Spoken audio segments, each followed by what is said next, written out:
तो हम तो यही चाहना, हमारा इंसाफ तो नहीं करोगे भाई। उन्हें दोनों को सीधा बढ़िया ही मिलनी चाहिए, फांसी का हुक्म न होना चाहिए। जैसा हमारा गया, हमारा तो गया ही गया, तो वे भी जाने चाहिए। सांप के काटने से मेरे बेटे की मौत नहीं हुई, उसकी हत्या हुई है।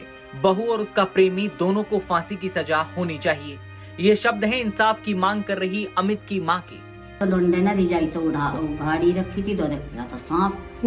अब जब हमने रोतो कहा भैया सांप ने नहीं खाया, ये तो कुछ और ही हो रहा। मेरठ में सौरभ हत्याकांड की कहानी ने सभी में खौफ पैदा कर दिया था, और इसी बीच खुलकर आई एक और कहानी, जहां बीवी की बेवफाई, सांप का आइडिया और कत्ल की साजिश रची गई। 7 जन्मों तक साथ जीने मरने की कस्में खाने वाली पत्नी ने ही अपने पति की जान ले ली। जब अमित की मां से पूछा गया कि कैसे सब कुछ हुआ, तो कुछ देर वो चुप हो जाती हैं, आंखें भर आती हैं। सोचा नहीं था कि जिस बहू को वो परिवार की लक्ष्मी और खुशियां बनाकर लाई थी, वो सब कुछ तबाह कर देगी और खुशियां मातम में बदल जाएंगी। अब मां बहू और उसके प्रेमी को फांसी देने की मांग कर रही है और कह रही है कि इंसाफ तभी मिलेगा। आप खुद सुनिए मां ने सुनाई वो खौफनाक कहानी। समय तो जब पता ही ना लगा था, तो हमारे घर सब प्रसाद चढ़ा का आया था, वो तो देवियस पसा, तो हमारी देर धोरा बैठा बोला बतड़ाया। फिर वो अपने घर आ गया, अपनी बहू के दूध लाया, अपनी बहू को दे दिया दूध, चीनी करा होगा, उनने खाया होगा। फिर भाई हम भी लौट के, वो भी लौट गया। फिर हम आए 9 बजे पेशाब करना बाथरूम है यहाँ, तो अंदर के किवाड़ फिर रहे, पर्दा लग रहा, बल्ब बंद हो रहा। अब हम फिर लौट गए। फिर हम 10-11 बजे फिर हमारी आँख खुली। जब आँख खुली तो उसकी चरपाई यहाँ बिछरी, और यहाँ बिछा कर रिजाई उड़ा रखी, गद्दा बिछ रहा, और बिल्कुल खाट बेकायदे रिजाई से सारी ढकी हुई है। इतना जो हमने देखा तो वो हम बता दे। और फिर उससे बाद में हमने सोचा सोरा। जब सोरा तो वो तो सोई रहा, मैं थकते नहीं रहा, देवियों का आया, थक गया यो सोरा।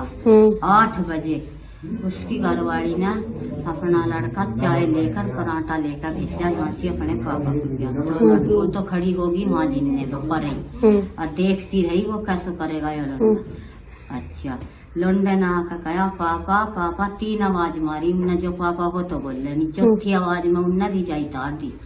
जब रिजाई तार कर उनने देखा तो सांप बैठा, फना तो धरा हाथ पर, पूंछ धरी गर्दन पर, और इस सारी हिस्से का लपेटा ले रखा।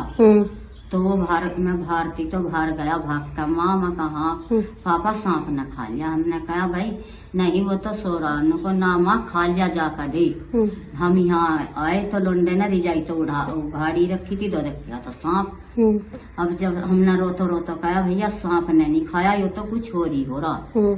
सांप जब जनता इकट्ठी होगी तो सांप हला ही नहीं। मैंने कहा ये तो भाई किसी ने मारा, और ये इतना मुंह उसका लोच रखा, और ये गले सब घरोट रखे, और हंसा गला सूझ रहा।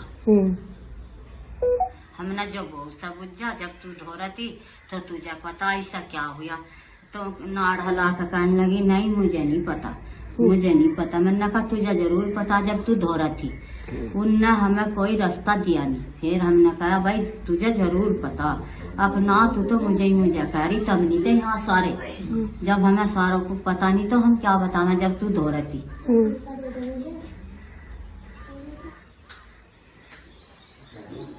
तो फिर आपने किसी को बुलाया, मतलब सांप पकड़ने? और अब तो हम तो यही चाहना, हमारा इंसाफ तो नहीं करोगे भाई। उन्हें दोनों को सीधा बढ़िया ही मिलनी चाहिए, फांसी का हुक्म न होना चाहिए।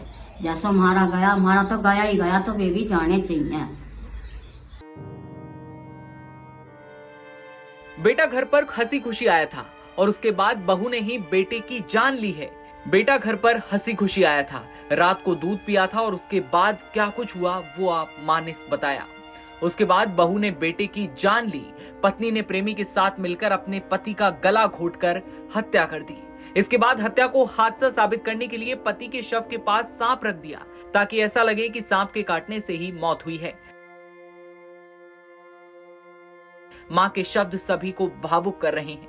मां इंसाफ मांग रही है और कह रही है कि बहू और उसके प्रेमी को फांसी होनी चाहिए, तब जाकर ही हमारे बेटे को इंसाफ मिलेगा।